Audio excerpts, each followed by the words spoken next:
স্থান কাল পাত্রভেদে কখনো বলবো শুকরের গোস্ত খাওয়া জায়েজ। কি বললাম বাবা? বলুন না, ভয় নেই রে বাবা, হারাম বলিনি কিন্তু জায়েজ বলেছি, তাই না? বাহ, আপনারা সকলেই জানেন শুকরের গোস্ত খাওয়া হারাম। আমিও জানি গো বাপ, 22 বছর ধরে কোরআনের তাফসির ছেলে মেয়েদের পড়াচ্ছি আর নিজে হাতে কোরআনের তাফসির লিখছি। আমার লেখা তাফসিরটার নাম হলো তাফসির আবু বকর সিদ্দিক আল কুরাইশি। নিজে তাফসির লিখছি, জানি না? চলো, নিজেও তাফসির তো করছি।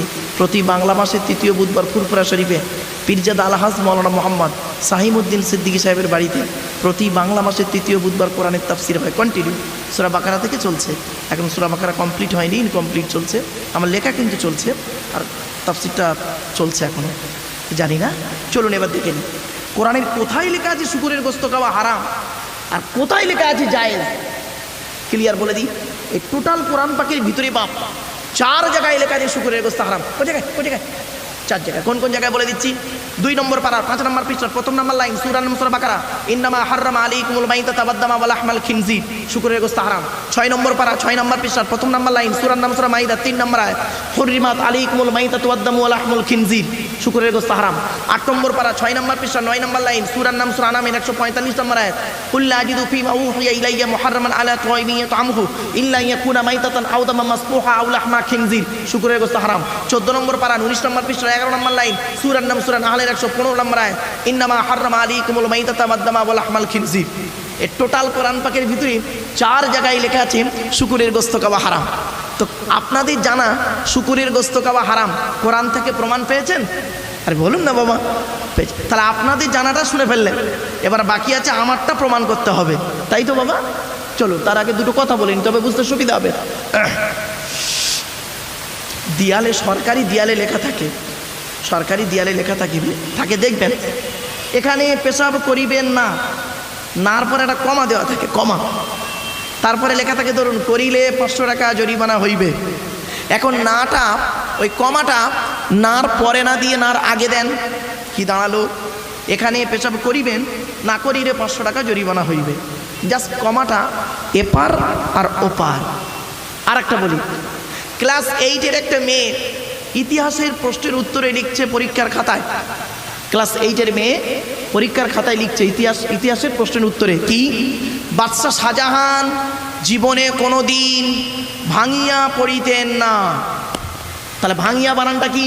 ভয়াকার ওয়াসই অন্তস্থাকার, ভাঙিয়া পড়িতেন না। তো ওকে দেখে দেখে পেছনের একটা মেয়ে টুকলি করছে, টুকলি নকল করছে, টুকলি করছে। তা ও পেছনের মেয়েটা তাড়াহুড়ো করে লিখতে গিয়ে ভটা এইদিকে, হয়তো ভটা বর্গিঞ্জ হয়ে গেছে, ভটা বর্গিঞ্জ হয়ে গেছে। এখন এক্সামিনার খাতা দেখছে, প্রথম মেয়েটার খাতা দেখছেন, বাদশাহ শাহজাহান জীবনে কোনো দিন ভাঙিয়া পড়িতেন না। ওকে, পরের মেয়েটার খাতা দেখছে, বাদশাহ শাহজাহান জীবনে কোনো দিন জাঙ্গিয়া পড়িতেন না। কি বুঝলেন বলুন তো? হেসে ফেললেন। কি বুঝলেন? কোরআন তো একটা, মুহাম্মদ তো একজন ব্যক্তি ছিল, তো মৌলবীদের মাঝে তো মারামারি হয় কেন? বাড়ি থেকে ভাববেন, এমন মারামারি জুজি মাসলা নিয়ে, বাপরে বাপ, এ ওরে বলে কাফের, ওরে বলে কাফের। মনে রাখবেন মুসলিম শরীফের হাদিস, তুমি যাকে কাফের বলছো সত্যিকারে যদি কাফের না হয়, বলনেওয়ালা নিজে কাফের। মাইক পেলাম মানে কিছু একটা বলার নাম বক্তা নয়।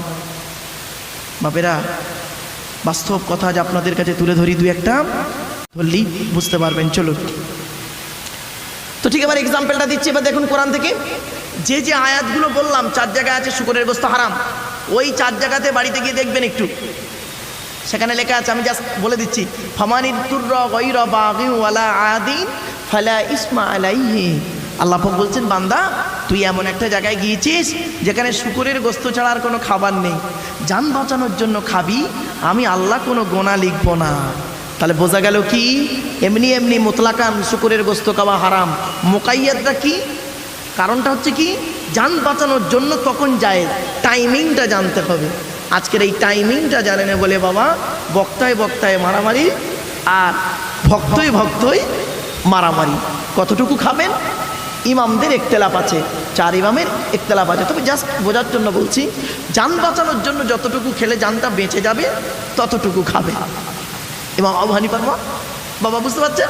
চলো, তাহলে আমাকে জানতে হবে কি, বক্তব্যটা ভালো করে শুনতে হবে। এই জন্য আমি বললাম বাপেরা ঘুম পেলে উঠে চলে যাবে, নইলে আমি বক্তব্য করতে করতে বলো শুকুরের গোস্ত খাওয়া যায়, এখনো ভদ্রলোক ঘুমাচ্ছিল, ওর হঠাৎ কানে চলে গেল কোথায়, জায়েজ, কাল সকালবেলা আমি চলে যাব, আমার গোষ্ঠী উদ্ধার করে ছেড়ে দেবে এরা। ঠিক না ঠিক বাবা? এই জন্য হাত জোড়ো করে বলে যাচ্ছি বাপ, যেটা বুঝতে পারবেন আমাকে বলবেন, I shall try my best, আমি চেষ্টা করবো আমার ভালোটা আপনাদের কাছে তুলে ধরতে। বাপেরা অনুরোধ করে গেলাম আপনাদের। চলো এবারে আসছি মূল বক্তব্যে ফিরে আসছে। কি কি? আল্লাহর বায়োডাটা। আল্লাহর বায়োডাটা কটা বলেছি? তাড়াতাড়ি তাড়াতাড়ি, চারটে। কি কি? আল্লাহ নিজেই বলছেন কুল। কি বললাম বাবা? কুল, কুল নয়।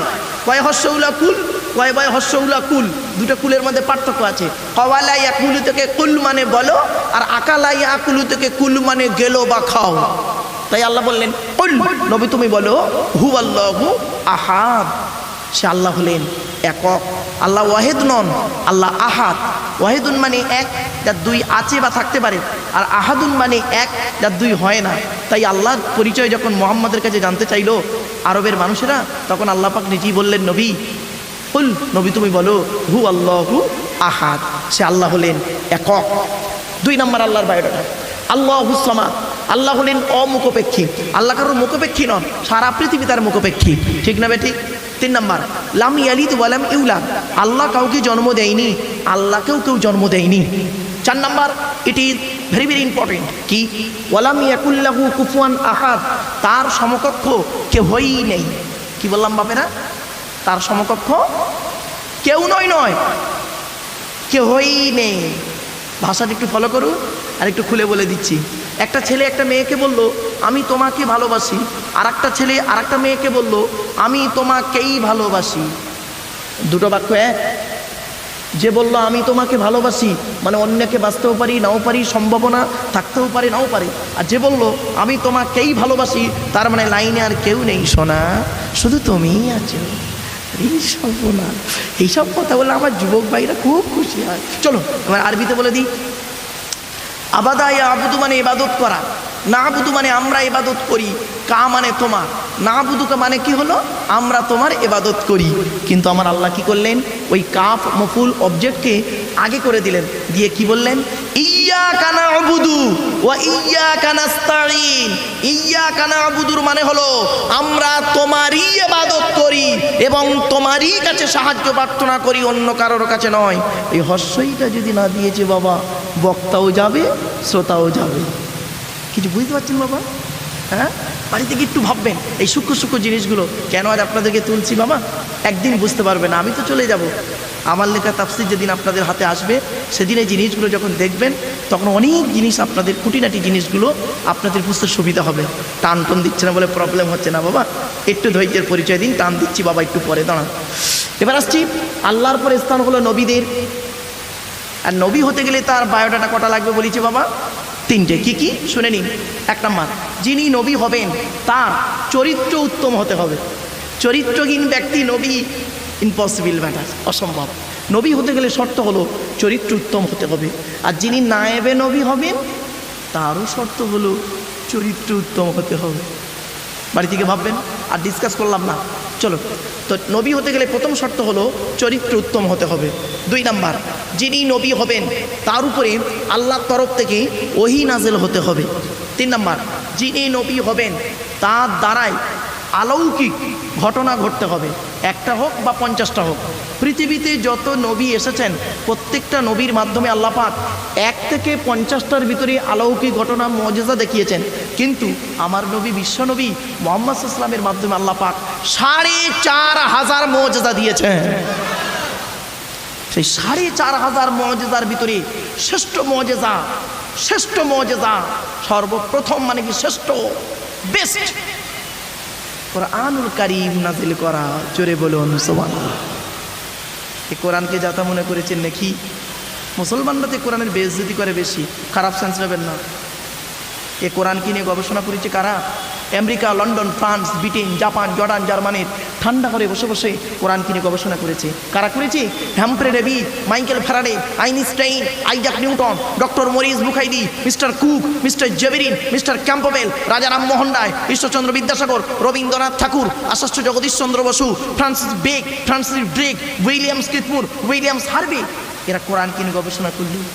আর মুসলমান মৌলানা সাহেবগুলো কি করলো? বেশিরভাগ মৌলানা সাহেব করলো কি বর্তমান সমাজে? আহারে, এই কোরআন পড়ে এক মৌলানা অপর মৌলানাকে খালি কাপের ফতোয়া দিচ্ছে। এ ওর বলে কাপের, ওর বলে কাপের, লাউ ঠেকা। আফসোস। চলুন, এই জন্য পর আমি বক্তব্যের শুরুতেই একটি আয়াতে কারিমা তেলাওয়াত করি।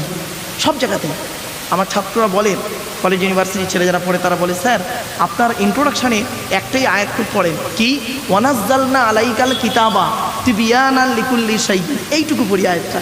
কোথায় আছে আয়াতটা? 14 নম্বর পারা 16 নম্বর পৃষ্ঠা 4 নম্বর লাইন, সূরার নাম সূরা নাহাল। আল্লাহ পাক বলছেন, নবী তোমার উপরে যে কিতাব নাযিল করেছি, অবতীর্ণ করেছি, ওই কিতাবের ভিতরে পৃথিবীর সমস্ত জিনিসের বর্ণনা ডাইরেক্ট ইনডাইরেক্ট এই কোরআনের ভিতরে তুমি পেয়ে যাবে। জোরে বলুন সুবহানাল্লাহ। কোরআন নুজুল নয়, কোরআন তানজিল। কি বললাম বাবা? কোরআন কি? তানজিল, নুজুল নয়। কেন বললাম? নাজালা ইয়ানজুলু নুজুলান শব্দের অর্থ হলো ডাইরেক্ট নাজিল হওয়া, আর নাজজালা ইনাজজিলু তানজিলান বাবে তাফিল থেকে যখন আসবে, বাপেরা এটা গ্রামাটিক্যাল ম্যাটার, হ্যাঁ, বাবে তাফিল থেকে যখন আসবে তখন মানে হবে থোড়া থোড়া নাজিল হো না। এ কোরআন কিন্তু একদিনে নাজিল হয়নি। আমি পরিচয় দিয়ে দিচ্ছি, চিন্তা নেই, একটু ধৈর্যের পরিচয় দিন। আরেকটা হলো কি? তিবিয়ানাল লিকুল্লি শাইইন। বায়ান আল লিকুল্লি শাইইন বললেন আল্লাহ। বায়ান মানে বর্ণনা, তিবিয়ান মানে বর্ণনা। পার্থক্যটা কি? বায়ান মানে বর্ণনা যার দলিল থাকতেও পারে নাও পারে, আর তিবিয়ান মানে বর্ণনা যার দলিল অবশ্যই আছে। সুবহানাল্লাহ বলা গেল না? কি নেবেন আপনারা কোরআন থেকে? ভৌত বিজ্ঞান, জীবন বিজ্ঞান, ভূগোল সবই রয়েছে কোরআনের ভিতরে। একটু হাতে সময় থাকলে ইনশাল্লাহ আলোচনা করে দেবো, ইনশাল্লাহ। একটু ধৈর্যের পরিচয় দিন। চলুন এবার আসছি, আমরা যে নবীর উম্মত, সেই নবীর নাম হলো কি? মুহাম্মদ সাল্লাল্লাহু আলাইহি ওয়াসাল্লাম। বলুন না বাবা, তিনি কোন বংশে জন্মগ্রহণ করেছেন? কুরাইশ। কুরাইশ শব্দের কোথা থেকে দেখি? করশন শব্দ থেকে এসেছে কুরাইশন। এটা ফুয়াইলুনের ওজনে বাপ, ইসমে তাসগীরের সিগা। যাই হোক, ইসমে তাসগীর আলেম ভাইরা বুঝবেন। করশন শব্দের অর্থ হলো, অনেকগুলো অর্থ হয়। ব্যবসায়ী, বণী, ব্যবসায়ী, চরিত্রবান, আদর্শবান, ভদ্র, অনেকগুলো অর্থ আছে। তো মুহাম্মদ সাল্লাল্লাহু আলাইহি ওয়াসাল্লামের একজন বাপের বাপের বাপের বাপ, তার নাম ছিল ফিহির। কি বললাম বাপেরা? ফিহির। তিনি ছিলেন একজন সৎ, চরিত্রবান, আদর্শবান, ছোট একজন সম্মানিত ব্যবসায়ী। তার নামানুসারে মুহাম্মদ সাল্লাল্লাহু আলাইহি ওয়াসাল্লামকে বলা হয় কুরাইশ। ক্লিয়ার? চলুন এবার বলে দিচ্ছি মুহাম্মদ সাল্লাল্লাহু আলাইহি ওয়াসাল্লামের কত নম্বর বাপ সেটা একটু বলে দিই। আপনাদের বলেছিলাম প্রথমে সুবহানাল্লাহ জোরে বলতে হবে, মনে আছে তো বাপ? হ্যাঁ, আরে বলুন না রে ভাই।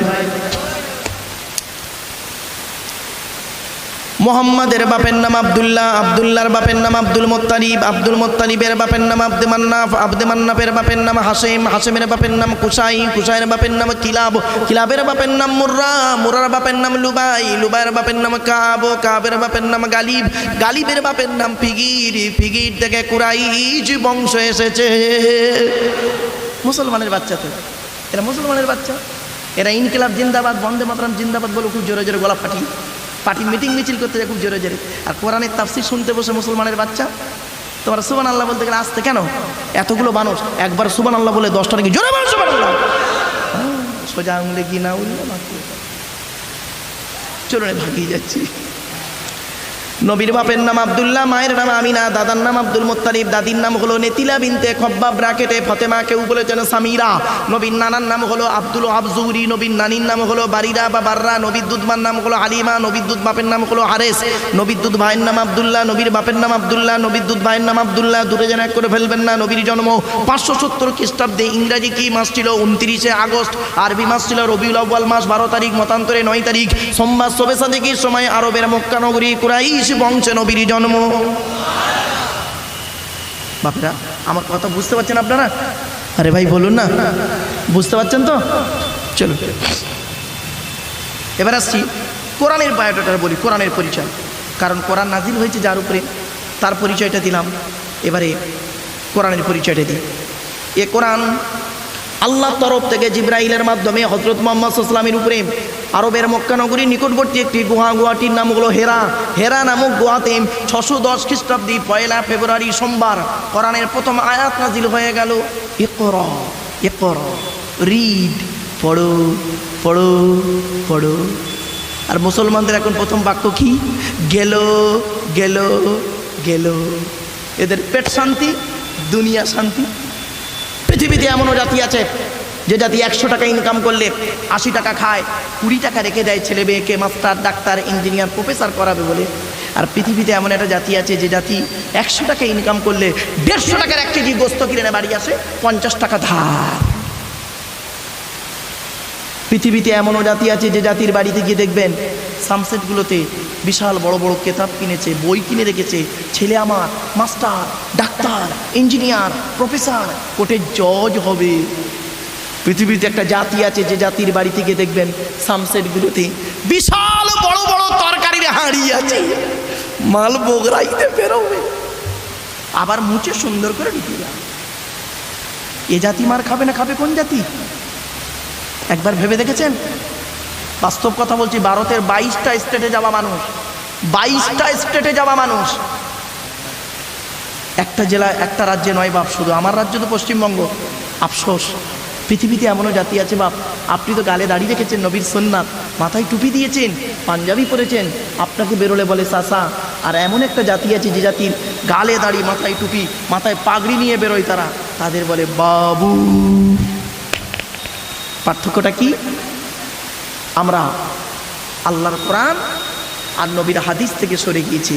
মুহাম্মদ সাল্লাল্লাহু আলাইহি ওয়াসাল্লাম এটাই বলে গিয়েছিলেন বিদায় হজের সময়, তারাকতু ফীকুম আমরাইনি লাউ তাদিল্লু মা তামাসসাকতুম বিহিমা কিতাবাল্লাহি ওয়া সুন্নাতা রাসূলিহি।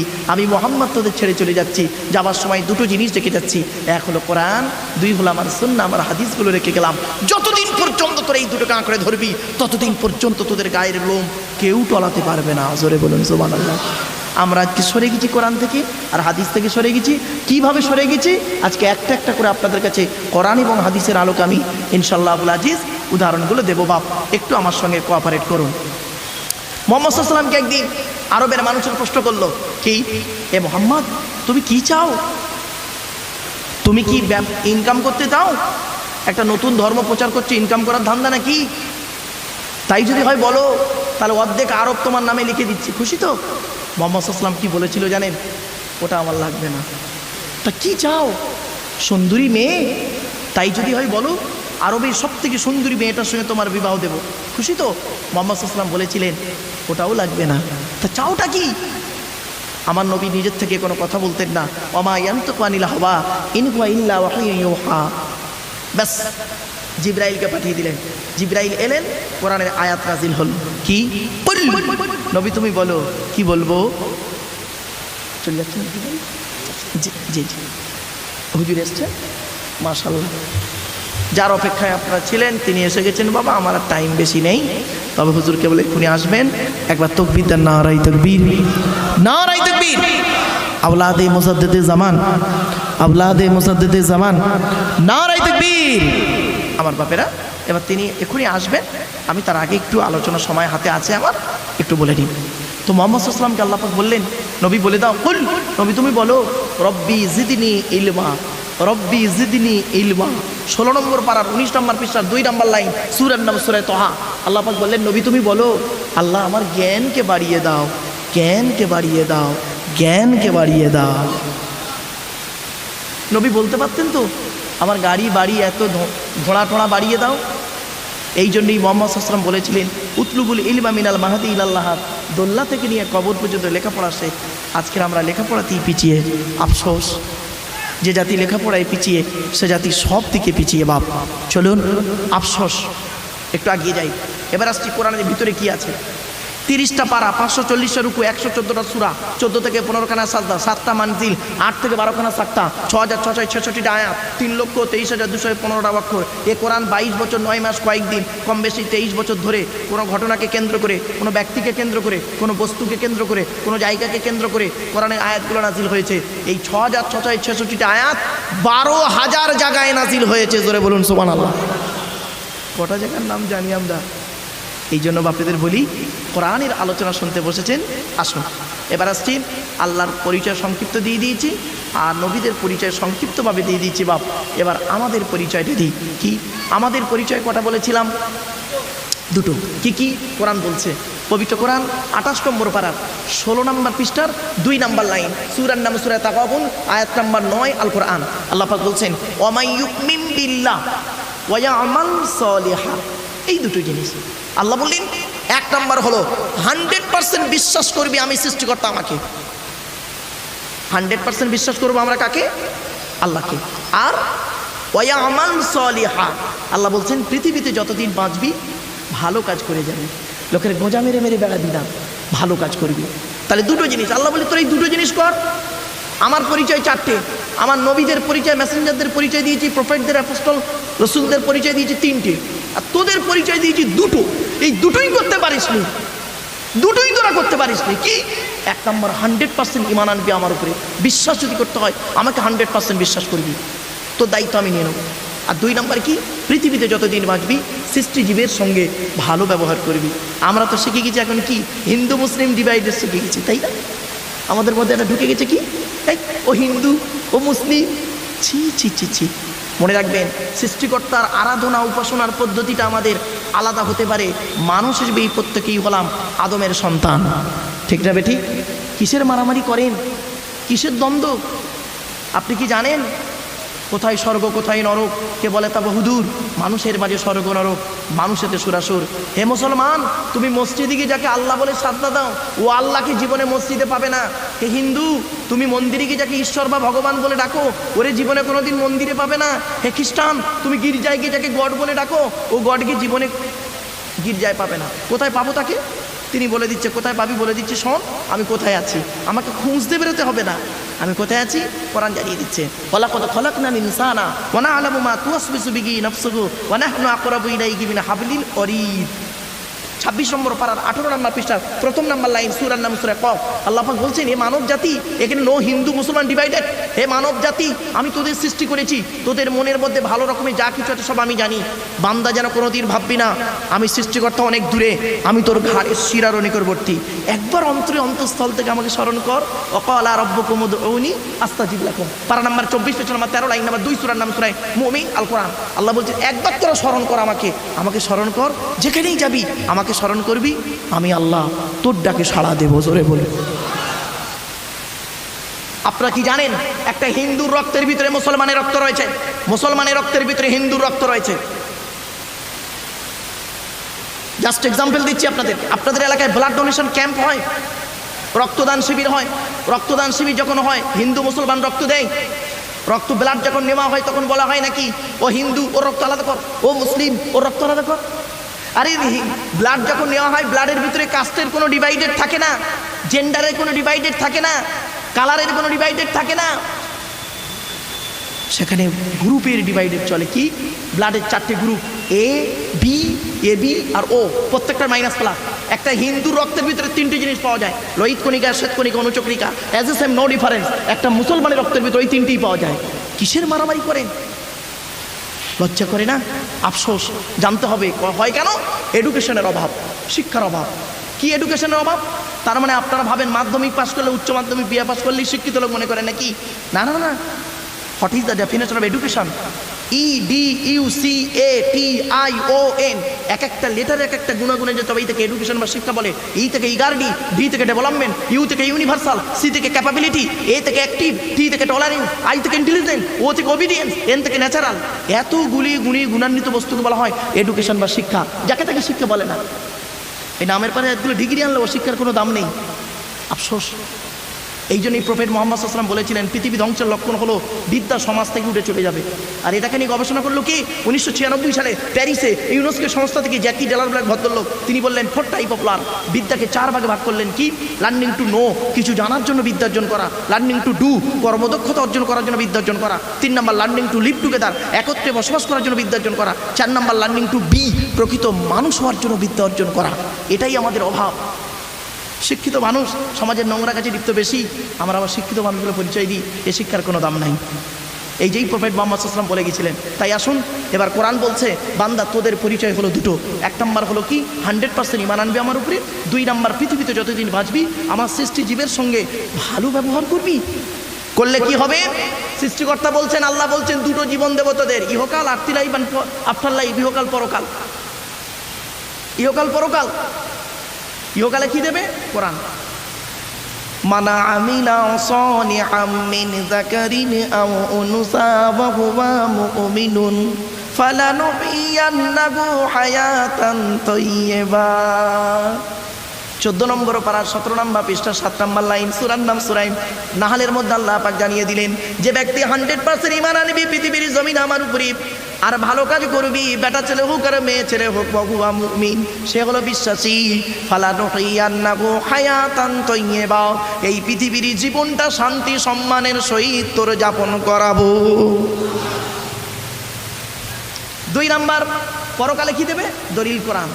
ইন্নাল্লাযীনা আমানু ওয়া আমিলুস সালিহাতি কানাত লাহুম জান্নাতুল ফিরদাউসি নুজুলা।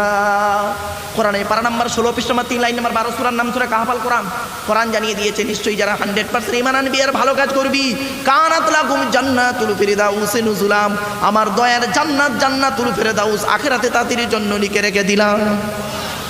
তাহলে দুটো কাজই আমরা করতে পারি। আমাদের ইমানটা বিশ্বাসটা 100% আল্লাহর উপরে নেই। ফালতু কথা বলবেন না, নেই আমাদের ইমানটা আল্লাহর উপরে 100%। যদি বলেন মোহাম্মদ সাহেব চ্যালেঞ্জ, হ্যাঁ ইট ইজ মাই চ্যালেঞ্জ, চলুন দেখে নিন আমাদের ইমানটা আল্লাহর উপরে 100% কীরকম নেই বলে দিচ্ছি, শুনে নিন। আমাদের ইমানটা আল্লাহর উপরে আছে বর্তমানে 50% আল্লাহর উপরে, 30% পৃথিবীর কোনো ব্যক্তি বস্তুর উপরে, আর 20% নিজের বিবেকের উপরে, টোটাল মিলে 100%। এই পৃথিবীতে যারাই 100% আল্লাহকে বিশ্বাস করেছে, এই পৃথিবীর জমিনে এক একটা আল্লাহর ওলি তৈরি হয়েছে। এইরকম একটা 100% লোকের ইমানের বিশ্বাস প্রমাণ দেবো। লোকটার নাম খাজা মঈনুদ্দিন চিশতি আজমিরি রহমাতুল্লাহ আলাইহি। আজমিরের জমিনে যখন উনি এলেন, ইসলাম প্রচার শুরু করলেন, শত্রুপক্ষ বললো ওকে মেরে দিতে হবে বুড়োকে। বলে কি করে মারা যায়? বলে এক কাজ কর, বুড়ো কি করি, আরাধনা উপাসনা করি। বলে ওই গাছের তলায় পাহাড়ের নিচেই বসে আরাধনা বিড়ি বিড়ি করে কি বকি। বলে ডাইরেক্ট যদি মেরে দিই দোষী সাব্যস্ত হতে হবে, এক কাজ কর। বলে কি?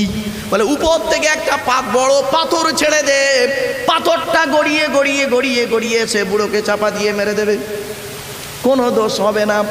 যেমন কথা তেমন কাজ। উপর থেকে পাথর ছেড়ে দিল। খাজা মঈনুদ্দিন চিশতি আজমিরি রহমাতুল্লাহ আলাইহি দেখছে উপর থেকে পাথর গড়িয়ে গড়িয়ে আসছে। উনি কি বলেছিল শুনে রেখে দিন।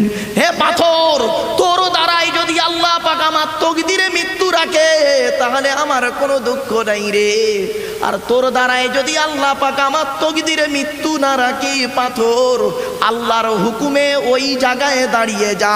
পাথর আল্লাহর হুকুমে ওই জায়গায় দাঁড়িয়ে গিয়েছে। আরে এরকম 100% বিলি, আর আমরা বাড়ি থেকে ভাবো। চলো এখন আমি আপনাদেরকে বলেছি 100% বিশ্বাস সৃষ্টিকর্তার উপরে নেই। অনেকে হয়তো বয়স্ক মানুষ রেখে যাবেন, তাই না? খারাপ সেন্স নেবেন না। আপনাদের কনসেপ্ট হলো কি, আমরা মুসলমানদেরকে বোঝাই এটা কি, মুসলমান ডেফিনেশনটা কি, গালে দাড়ি মাথায় টুপি বড় পাঞ্জাবি পরলেই মুসলমান। This idea is very wrong. গালে দাড়ির নাম যদি মুসলমান হতো, আমার গালে কি দাড়ি দেখতে পাচ্ছেন? এ গ্রেট প্রচার রবীন্দ্রনাথ ঠাকুরের গালের দাড়িটা আমার দাড়ির থেকে অনেক বড় দাড়ি ছিল। ব্যারিস্টার উমেশচন্দ্র বন্দ্যোপাধ্যায়, সুরেন্দ্রনাথ বন্দ্যোপাধ্যায়, সক্রেটিসের গালে দাড়ি ছিল, রামকৃষ্ণ পরমহংসদেবের গালে দাড়ি ছিল। শুধু তাই নয়, রামদেবের গালেও দাঁড়িয়ে আছে, আসারাম বাবুর গালেও দাঁড়িয়ে আছে, মুসলমান নন। যদি বলেন মাথায় টুপি দেবার নাম মুসলমান, তাহলে আমি আপনার সঙ্গে ক্রস করব কি? যদি আপনার আমার মাথায় কি টুপি দেখতে পাচ্ছেন? গ্রেট ন্যাশনাল হিরো যিনি বলেছিলেন give me blood I shall give you freedom, Netaji Subhashchandra Bose, যিনি বলেছিলেন তোরা আমাকে রক্ত দিন আমি তোদের স্বাধীনতা দেব, তারও মাথায় টুপি ছিল।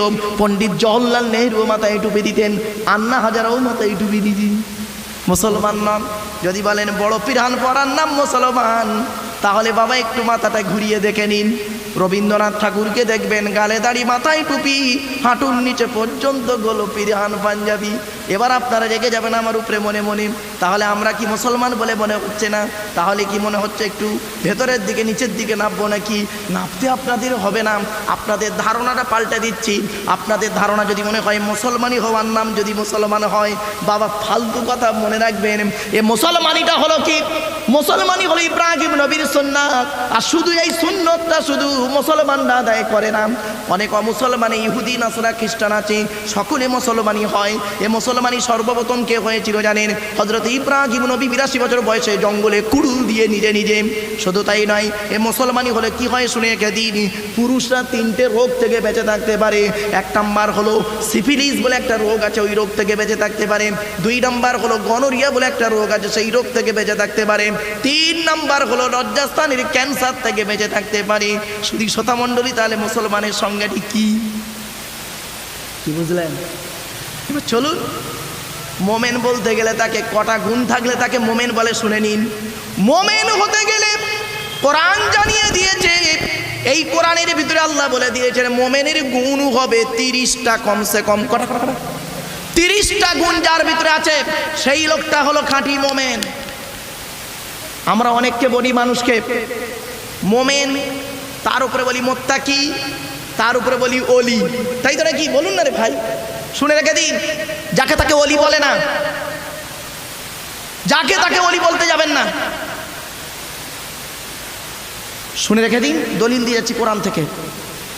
মোমেন হতে গেলে কোরআন বলছে 30টা গুণ থাকতে হবে। মোমেনের উপরের ধাপটার নাম হলো মোত্তাকি। মোত্তাকি হতে গেলে আরো 15টা গুণ লাগবে। তাহলে কটা হলো? কটা 45। আর মোমেন মোত্তাকির উপরের ধাপটার নাম হলো পীর, খাঁটি পীর বা ওলি, আরো 5টা লাগবে। তাহলে কটা হলো? 50টা গুণ বিশিষ্ট ব্যক্তিকে বলা হয় ওলি। মোমেন মোত্তাকি ওলি।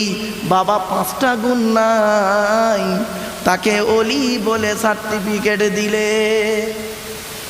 চলুন কোরআন থেকে দলিলগুলো দিয়ে যাই বাপেরা। প্রথমে মোমেনের কটা গুণ বলেছি বাপ? কটা বলুন না একটু আমার সঙ্গে। হ্যাঁ, 30টা। কোথায় আছে কোরআনে বলে দিচ্ছি। সূরায় 30টা 3টে জায়গা 10টা করে আছে। সূরায় তাওবায় আছে 10টা, সূরায় মুমিনুনে আছে 10টা, সূরায় আহজাবে আছে 10টা। এই 30টা গুণ এবার বলে দিচ্ছি, শুনে নিন। মোমেনের 30টা গুণের প্রথম 10টা কোথায় বলে দিচ্ছি। আত্তাইবুনাল আবিদুনাল হামিদুনাস সাইহুনার রাকিউন আস-সাজিদুনাল আমিরুনা বিল মা'রুফি ওয়ান নাহুনা আনিল মুনকার ওয়াল হাফিজুনা লিহুদুদিল্লাহ ওয়া বাশশিরিল মুমিনিন। এই 10টা গুণ। আর 10টা গুণ কোথায় আছে? এটা হচ্ছে সূরায়ে তাওবাতে আছে, 11 নম্বর পারা 4 নম্বর পৃষ্ঠা, সূরার নাম সূরা তাওবা। আর দ্বিতীয় 10টা গুণ কি?